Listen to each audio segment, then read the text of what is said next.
नमस्कार, मैं हूं संजय शाश्वत। आप आईना चैनल देख रहे हैं। आईना न्यूज में आप सबका स्वागत है। आज मैं बात कर रहा हूं अशोक तिवारी से, एक कर्मठ पत्रकार, एक ईमानदार पत्रकार जो अपनी छवि, अपनी पत्रकारिता के कारण पूरे जहां में, पूरे क्षेत्र में, पूरे जनपद में बना रखा है। अशोक तिवारी का परिचय आज वर्तमान में थोड़ा सा बदला हुआ है। ये लोकसभा के ये उम्मीदवार हैं, प्रत्याशी हैं। ये आरा संसदीय क्षेत्र से मंत्री, केंद्रीय मंत्री आर.के. सिंह के खिलाफ ये चुनाव लड़ रहे हैं। एक तरफ सुदामा प्रसाद है महागठबंधन के उम्मीदवार, वहीं दूसरे प्रत्याशी एनडीए के आर.के. सिंह है, राजकुमार सिंह है। ऐसे में अशोक तिवारी कहाँ तक ठाठ पाते हैं, भोजपुरी का एक वर्ड है ठाठ पाते हैं, यही देखना है। अशोक जी, आपका स्वागत है आईना न्यूज में। धन्यवाद भैया, बहुत बहुत धन्यवाद समय देने के लिए आप। क्या लग रहा है, कैसे आप चुनाव में अचानक उतर गए एक पत्रकार होकर, जबकि ये पूंजीपतियों का चीजें हैं, आपके पास पूंजी होना चाहिए, कैसे आपने हिम्मत जुटाई? बिल्कुल भैया, बहुत ही सही तरीके से सही बात को परोसने के लिए आप जाने भी जाते हैं। हालांकि मैं आपको बता दूं कि चूँकि पत्रकार ही पत्रकार के दर्द को समझ सकता है, और आप तो कहीं ना कहीं आप भी लोगों का आवाज़ बनने का काम करते हैं। हम तो शुरू से ही लोगों का आवाज़ बनते हैं। कई तरह की समस्याएं समाज में उत्पन्न होती है। चाहे हम लोग कहीं भी जाते हैं तो लोगों के दर्द जब हम लोग देखते हैं तो लगता है कि क्या कर पाएँ। इसके लिए हम लोग आवाज़ उठाते हैं, प्रयास करते हैं कि जो भी जननायक हो, जो भी जननेता हो, जो हमारे विधायक हो, सांसद हो, उन लोगों तक ये बात पहुँचे ताकि वो लोग सदन में उन गरीबों के आवाज़ को वहाँ परोसें। लेकिन हो नहीं पाता है। कई तरह की समस्याएं रहती है, और उस समस्याओं से जूझने के लिए यदि कोई रहता है, जहाँ पे कोई पदाधिकारी नहीं सुनता है, जहाँ पे कोई नेता नहीं सुनता है, तो वहाँ पे पत्रकारों को लोग खोजता है कि निश्चित तौर से अपने ईमानदारी और कर्मठता से एक पत्रकार हमारी आवाज़ को सदन तक पहुँचाएगा। वो काम पत्रकारिता से करते करते जब इंसान थक जाता है तो उसे लगता है कि नहीं, मुझे कुछ और आगे स्टेप लेना चाहिए। मुझे लगा कि नहीं, कहीं ना कहीं तमाम लोगों की समस्याओं को समाधान करने के लिए मुझे वहाँ जाना चाहिए। क्योंकि सदन में एक पत्रकार के रूप में नहीं, सदन में एक नेता बन के इस भोजपुर का बेटा जाएगा और तमाम लोगों की समस्याओं से लोगों को निजात दिलाएगा। ऐसा नहीं है कि लोग सोच रहे हैं, बहुत सारे लोगों से मेरी बातचीत हुई जी, तो लोगों का कहना है कि अशोक तिवारी पत्रकार में ठीक है, एक पत्रकार जो है समाज का एमआरआई होता है, हर चीज भली भांति जानता समझता है। लेकिन आर.के. सिंह के खिलाफ खड़ा होना, ये ऐसा तो नहीं कहीं गुस्ताखी है? नहीं नहीं, अरे हम आर.के. सिंह के खिलाफ खड़े नहीं है भैया। हम तो सिस्टम के खिलाफ खड़े हैं। जो हमारे, अब देखिए मैं आपको बता दूं, सबसे पहला मुद्दा हम लोगों ने सहारा इंडिया को लिया है। क्योंकि सहारा इंडिया में कम से कम लाखों लोगों का पैसा इन्वेस्ट है। और आपके भोजपुर की मैं बात बोल रहा हूँ, पूरे देश की बात की जाए तो फिर काफ़ी है, लेकिन सिर्फ भोजपुर में लाखों ऐसे लोग हैं जिनका लाखों लाख रुपया सहारा इंडिया में पैसा जमा है। उनका पैसा न निकल रहा है, और न ही कोई सांसद या कोई भी क्षेत्रीय प्रतिनिधित्व करने वाला, जो आम जनता का प्रतिनिधित्व करता है, नेतृत्व करता है, जिनको चुन के लोग भेजा है विधायक बना के, सांसद बना के, वो लोग कहीं से भी सदन में आवाज़ नहीं उठाता है। आज बताइए, हम देख रहे थे, हमारे एक बहुत करीबी थे, उनकी बेटी का शादी टूट गया पैसा के अभाव में। उन्होंने टोटल पैसा सहारा इंडिया में जमा किया था। सहारा इंडिया के पैसे की जब मांग होती है तो लोग हाथ खड़ा कर देते हैं। अरे सरकार आपकी है, आप हमारे क्षेत्र के सांसद हैं, आपको तमाम लोगों की आवाज़ बननी चाहिए थी, बुलंद करनी चाहिए थी। तमाम लोग परेशान हैं, आखिर कैसे इसका निदान होगा? इसके लिए आपने कभी सदन में एक सवाल भी नहीं किया कि आखिर सहारा इंडिया का पैसा हमारे क्षेत्र में काफ़ी लोगों का फंसा हुआ है, कैसे निकले, आखिर क्यों? इस तरह की और भी बहुत सारी समस्याएं हैं। मुझे सिस्टम के खिलाफ लड़ाई। अशोक जी, जब पैसे की बात कर रहे हैं, हाँ, तो एक मुखिया के चुनाव के लिए इतना पैसा होता है, इतना खर्च करना पड़ता है। एमपी के चुनाव के लिए तो बहुत सारा पैसा खर्च करना पड़ता है। बिल्कुल बिल्कुल। अशोक तिवारी कहाँ से ला दिए इतना पैसा? देखिए भैया, आप देखे होंगे, शादी जब होती है तो बड़े बड़े मंत्री की शादी, बड़े बड़े बिजनेसमैन की शादी जब होती है तो काफ़ी लग्जरियस व्यवस्था होती है। कम से कम 100-150 वैरायटी खाने में रहता है, तमाम व्यवस्थाएं होती है कि नहीं? लेकिन वहीं एक गरीब की शादी आप देखिएगा तो मंदिर में भी 5-10 लोग के साथ भी शादी हो जाती है।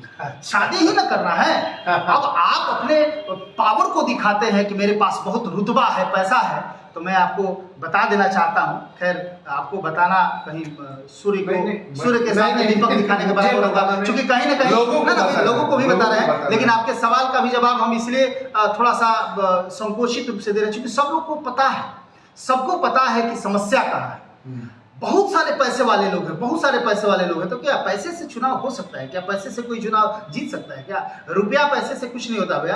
यदि आपने समाज को कुछ दिया है, यदि समाज के लिए आपने लड़ा है, समाज में तमाम लोग, यदि आपके साथ एक पत्रकार, एक मामूली पत्रकार के साथ सैकड़ों लोग एक मैसेज पर जुट जाते हैं, तो आप समझ रहे हैं कहीं ना कहीं या तो उनके प्रति लोगों का आक्रोश है, या फिर कहीं ना कहीं हमारे प्रति हमदर्दी है।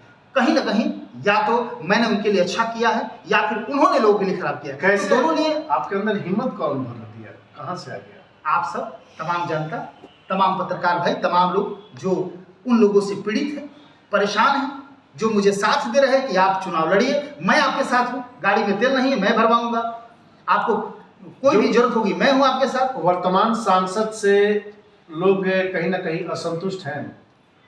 ये तो आप भी देख रहे हैं और मैं भी देख रहा हूँ, असंतुष्ट तो है ही।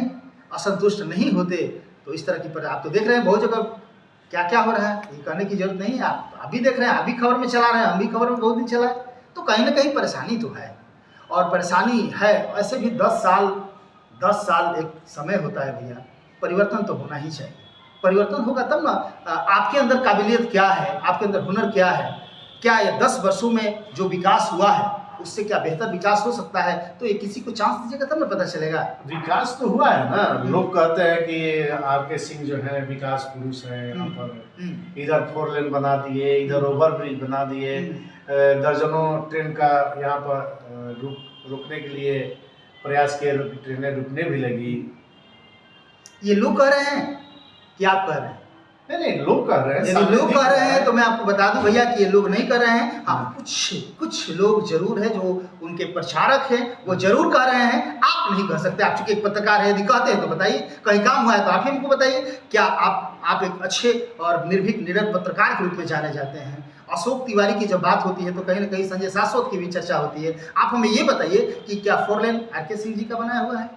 ये ट्रेन नहीं भैया, जनता को बताइए किसका बनाया। यही तो हम जानना चाहते हैं। आप पत्रकार है, आप जनता को बताएंगे तो मैं तो प्रत्याशी हूँ ना, मैं बोलूंगा तो लोग कहेगा कि ऐसे ही बोल रहे हैं। आप बताइए, प्रत्याशी नहीं है, पत्रकार भी हैं, तो आप एमआरआई ऑफ द सोसाइटी। हाँ, आप समाज के एमआरआई। आप अच्छी तरह से जानते हैं कि ये जो रोड है ये इनका बनाया, ये नितिन गडकरी साहब का बनाया हुआ है। कहीं ना कहीं एक हम कह रहे हैं कि सब कुछ एक सांसद का जो अपना क्षेत्र होता है। अब रेल की बात कर रहे हैं, रेल इनके दायरे में आता तो है नहीं। रेल रुकवाना, पूरे देश में रेल का ठहराव हो रहा है। रघुनाथपुर और बक्सर में तो जाइए देखिए ना, लिफ्ट भी लग गया है।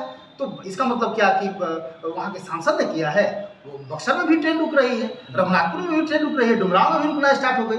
क्या इसका मतलब है? ट्रेन तो हर जगह विस्तार हो रहा है। तो इस काम को अपना काम जुड़वाना, आप 4 लाइन को अपना काम जुड़वाना, काम ये है भैया। हमारा पूरा शहर आरा जो है, पूरा आरा जाम से त्रस्त रहता है। हम लोग मर रहे हैं, तमाम लोग मर रहे हैं। यदि गाड़ी पे किसी के साथ कोई सीरियस कंडीशन हो गया, उसको सदर हॉस्पिटल आना है तो रास्ते में दम तोड़ देगा, काम उसको कहते हैं। आपने रिंग रोड, जब पहली बार आप चुनाव जीते थे तो आप बोले थे कि हम रिंग रोड हमारा पास हो गया है। आज भी आप यही बात बोल रहे हैं कि रिंग रोड पास हो गया है, बनेगा। आप कब बनेगा भैया, कब बनेगा? आज रिंग रोड बन गया होता तो ये जो तमाम परेशानियां हैं, जो जाम है, इससे बिहार सरकार आप ही की है, सरकार भी आपकी, बिहार सरकार भी आपकी है, केंद्र सरकार भी आपकी है, फिर भी परेशानी है। आप कह रहे हैं कि मैंने काम किया है भैया, बस हम चाहेंगे थोड़ा सा मुझे वक्त दिया दो। जब आपने सवाल छेड़ ही दिया है और विकास की बात कहा है, तो मैं चाहता हूँ कि बताऊं और तमाम लोगों को भी बताऊं कि आपको बहुत भूख लगी हुई है, भूख लगी हुई है, आपको प्यास लगी हुई है, आपको पानी चाहिए, आपको खाना चाहिए। मैं आता हूँ, दरिया उन्हें दिखाता हूँ और आपके लिए मैं खूब बढ़िया जींस लाता हूँ, मैं खूब बढ़िया टी-शर्ट लाता हूँ। मैं जरूरी जो है उसको कर नहीं रहे हैं और रमना मैदान का सौंदर्यीकरण कर रहे हैं, आप घास जमा रहे हैं। यदि यही विकास है, इसी को विकास कहते हैं, तो फिर क्या कहें हम यहाँ। लेकिन यदि हमें जहाँ तक लगता है कि विकास उस चीज़ को कहते हैं जो जरूरी है। जरूरी ये है कि आरा शहर जाम से मुक्त कैसे हो, आरा शहर में 2 लेन जो हमारा रोड का चौड़ीकरण कैसे हो, कहाँ कहाँ पार्किंग की व्यवस्था होनी चाहिए, कहाँ कहाँ क्या व्यवस्था है। बहुत सारे ऐसे जगह है, सरकारी जगह है, सरकारी जमीन है, वहाँ पे दबंगों का वहाँ पे प्रकोप है।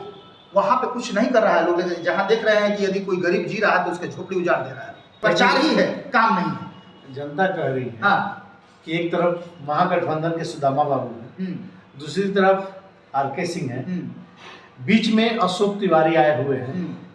कैसे सरवाइव करेंगे इन दोनों के बीच में? ये दोनों लोगों को लोगों ने देख लिया है। सुदामा प्रसाद तरारी विधानसभा में 10 साल से विधायक है, दो टर्म से विधायक है ना। और तरारी विधानसभा के भी लोग समझ चुके हैं इनको कि क्या इन्होंने काम किया है तरारी विधानसभा में।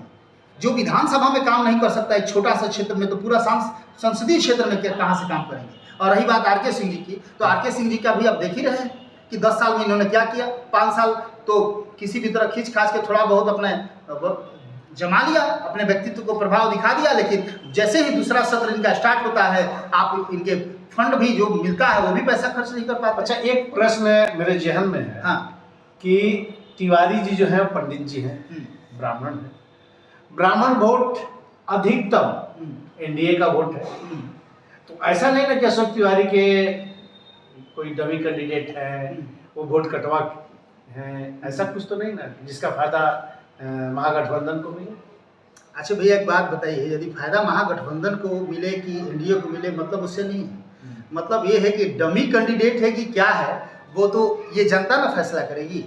ये तमाम लोग जो मुझे खड़े किए हैं, ये किसी पार्टी के नहीं हैं, ये तमाम आम जनता है जिसको भगवान माना जाता है। इन लोगों को भगवान का दर्जा दिया जाता है। आरा की जनता ये रामना मैदान बच्चों का खेलने का जगह था, बच्चे यहाँ क्रिकेट खेलते थे। कहाँ खेलने जाएंगे बच्चे क्रिकेट? आज बताइए, पार्क बना दिया। आपको पार्क बनाना ही था तो बहुत सारी सरकारी जमीनें थी जहाँ पर बना। तो जो समस्या है उसका समाधान करना मेरा लक्ष्य है। और महोदय कहते हैं कि मैं व्यक्तिगत पैरवी किसी का नहीं करता। अच्छा, एक बात बताइए, आप एक पंचायत के लीडर हैं, आरके सिंह जी के पास वही व्यक्ति पहुंच सकता है जिसका पहुंच वहां तक है, वही फोन कर सकता है। वो फोन अपने लिए तो नहीं करेगा, कहीं ना कहीं जिन लोगों को प्रमोट करके वो वोट दिलवाया है उसके लिए पैरवी करेगा। तो वो प्रमोट करके वोट दिलवाया। आज जब उस ग्रामीण जनता की परेशानी हुई और वो ग्रामीण जनता उस मुखिया से बोले, मुखिया मतलब मुखिया नहीं, मेन लीड करने वाला व्यक्ति, कि आप बीजेपी के कर्मठ करता है, आप थोड़ा सा सांसद महोदय जी से कह दीजिए कि एम्स में हमारी माँ भर्ती है, थोड़ा सा ये है, या कोई भी परेशानी होती है तो वो समस्या उनसे कहते हैं। और वो लीडर बन के बेचारा फोन करता है, वही करता फोन करता है कि सांसद जी देखिए ऐसा है, मंत्री जी देखिए ऐसा है, एक समस्या है थोड़ा। तो वो क्या कहते हैं, ये मैं नहीं कर रहा हूँ, उन लोगों की आवाज़ है, वो लोगों का दर्द है। वो लोग कहते हैं कि सांसद महोदय कहते हैं कि मैं व्यक्तिगत पैरवी नहीं करता, तो मैं व्यक्तिगत वोट आपको क्यों दूँ? ये कोई पूछने वाला है? जब आप मेरी व्यक्तिगत वोट, आप मेरा व्यक्तिगत वोट लेने के लिए अधिकारी है, तो मेरा व्यक्तिगत पैरवी क्यों नहीं सुन रहे हैं? मैं आपके लिए लड़ रहा हूँ। आपको पता है, हम लोग वो पिपरा जगदीश पंचायत में हम लोग गए हुए थे। मेरे आने के बाद वहाँ एक मीडिया कर्मी ने, एक मीडिया के साथी ने उन लोगों से सवाल किया, तो जो वहाँ बीजेपी का बूथ एजेंट है वो बोला कि मुझे पार्टी से कोई दिक्कत नहीं है, लेकिन मैं आरके का बूथ एजेंट नहीं बनूंगा और नहीं उनके लिए वोट मांगूंगा, नहीं वोट के लिए किसी को ये करूंगा। कारण ये है कि जब हम अपने लोगों की आवाज़ उन तक पहुँचाने की कोशिश करते हैं तो वो कहते हैं कि हम व्यक्तिगत पैरवी नहीं सुनते हैं, तो हम लोगों से व्यक्तिगत वोट क्यों दिलवाएं? इस तरह की तमाम परेशानी है। तो ये परेशानी कहीं ना कहीं भाजपा वाले भी अपने सांसद से नाराज हैं। बिल्कुल, कार्यकर्ता भी नाराज है, तभी तो ऐसा हो रहा है ना। कार्यकर्ता भी नाराज है। जनता की आवाज़ बनना चाहते हैं, जनता ने इनको खड़ा किया है और बोल रहे हैं कि बहुत कमज़ोर हैं, आप हमारी ताकत बनिए। हैं तो बड़ा स्ट्रांग आदमी, क्योंकि जिस तरह से ये दो महारथियों के बीच में खड़े होने का जो जज्बा अपने अंदर भरा है वो काबिल तारीफ है। तो निश्चित तौर पे आपको भी आगे आना चाहिए, निर्णय लेना चाहिए, आत्मा की सुनिए, कैलकुलेशन कीजिए कि किन को वोट देना चाहिए, किन को नहीं देना चाहिए। आप ऐसे ही हमारे साथ बने रहिए, देखते रहिए आईना न्यूज़। हमें अनुमति दीजिए, नमस्कार।